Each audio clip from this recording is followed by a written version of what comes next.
gentlemen, please welcome the Spiteful Brute, Harleen Lopez!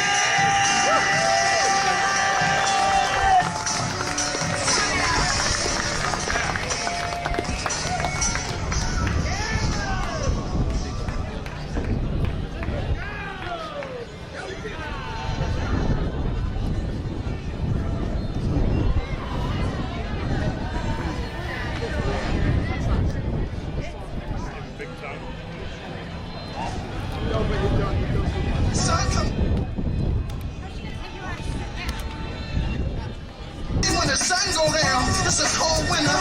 Y'all better bundle up, and I better be a house on the river when it's the rock. And making her way to the ring, Don't you know that? So the rock is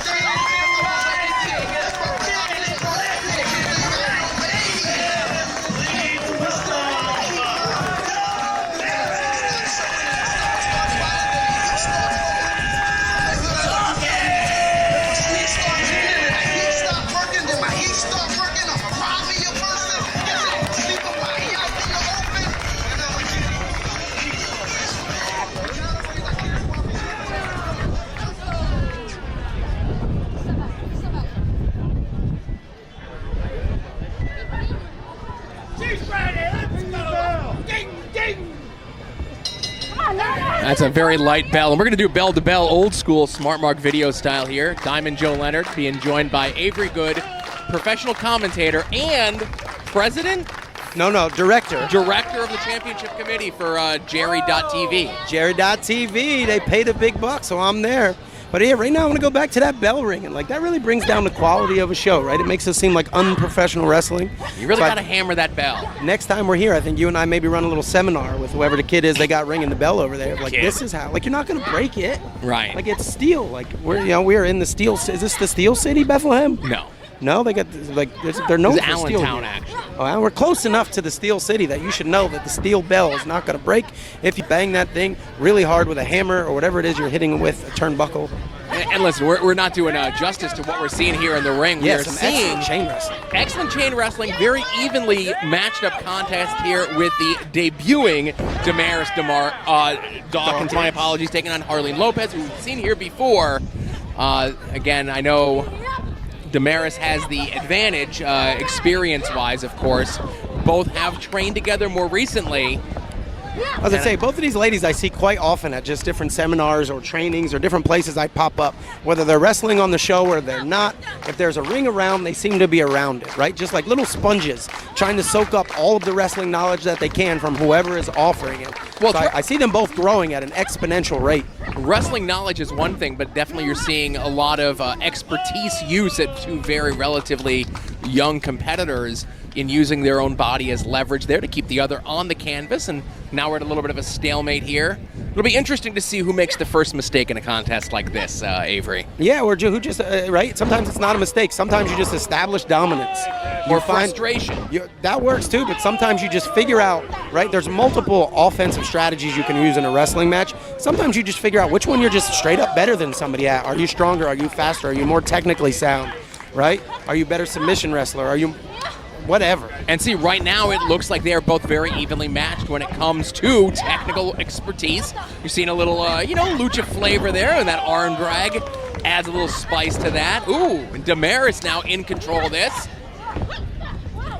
Now, Damaris, you can tell she's been spending some time training with Cheeseburger because she just keeps smiling while she's wrestling, right? It's my favorite thing about watching Cheeseburger. The boy just looks like he's in there having fun. He's having a good time all the time. I love it. He's on a different level. I've said that a million times, time and again.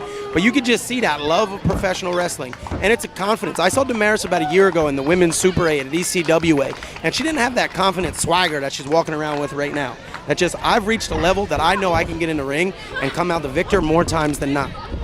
And we saw, the big back elbow. Now I saw Damaris going for a move, that big spinning neck breaker. Harleen had it scouted, delivered the big back elbow. Referee Jeff Carden, also a new face here, but I've known Jeff for almost 25 years. How about that? That was one of those, you ever have those weird, awkward wrestling encounters where it's like, you're supposed to go up and introduce yourself to everybody, but like you already know somebody, but like you don't remember where, when, or how, or what their name is, so you do the, hey, what's up, it's nice to meet you. And then sometimes they do what we've already met. And then I'm like, oh, you could have avoided the awkward situation and just said, hi, I'm Jeff. Jeff didn't do that, actually, but like I felt like when I saw him, I knew who he was, and I couldn't quite put my finger on it. But bit of Three Amigos here out of Harleen. Is she going to go for the cover after this one? No, she changes it up. Switches it up into a snapmare. I didn't see that coming. Hits the ropes.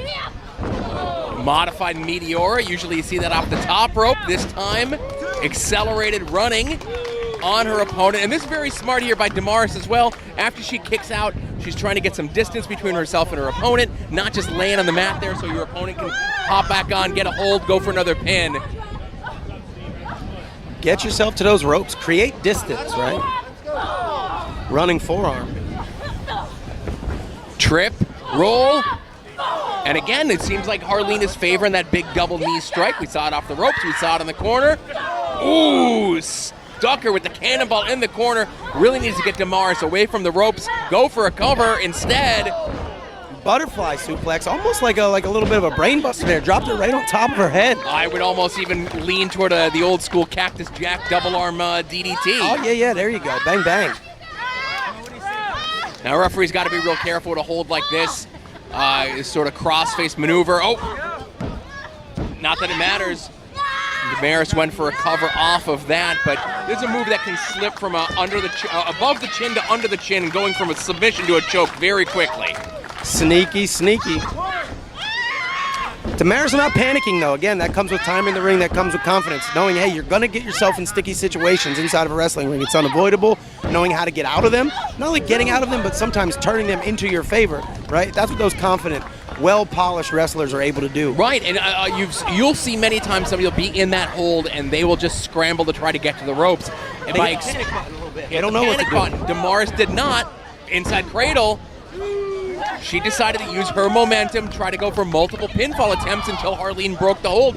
And after the third time, Harleen gave up the hold, and now fisticuffs. I'm going to have to give it to Damaris here. She is really lighting up Harleen.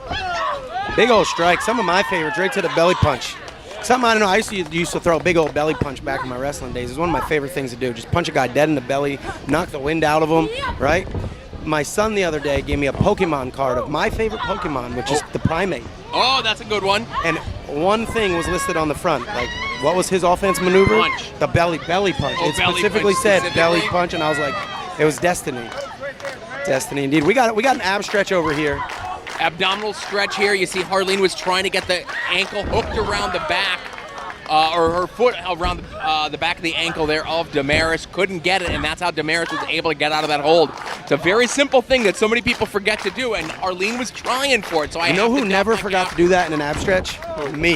Yeah, well, listen. That's why I once made Travis Huckabee tap out to an ab stretch, because it was applied so well. He just knew there was no getting out.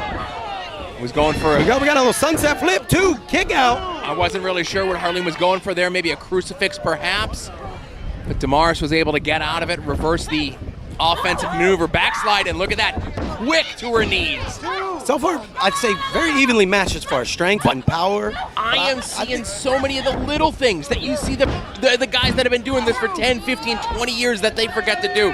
And that just goes to show, as you mentioned before, when there is a professional wrestling ring set up, you're going to see these two competitors in there plying their craft, getting better, fixing those holes in their game, and that's the difference between a 2 and a 3. That's also the difference between coming back for another LVAC event and not. When you're in there with somebody and you're evenly matched physically, it really comes down to who worked harder to be there that day. Whether that's mentally, in the gym, cardio, whatever it is, right? Hey, if we coming in here even Stevens as far as strength and speed and all these things, it's who's prepared and who's not.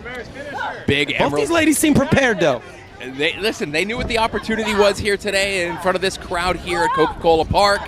Before the baseball game, I love a wrestling and baseball game combination, you know? It's just like two of my favorite things. And then throw on top of that, it's happy hour, right? Wonderful fan just brought me a big spear. $3 Iron Pig beer, which you can buy from 5 to 7 o'clock on Thursdays here during happy hour. One more time. Oh, and she's got it locked in. We got a little clutch of some sorts here. The spider rolls her back again. Oh, shoulders up. Now again, that's Harleen's finish. She calls that the spider twist, kind of a modified crossface, and again, Damaris one more time attempted for the backslide. This time attempted for the crucifix. She's up. She's powered out of it.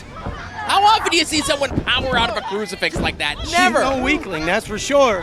We're going back and forth here. We're right back into, what do we call this? This is a spider twist. I can understand why we gave it that name.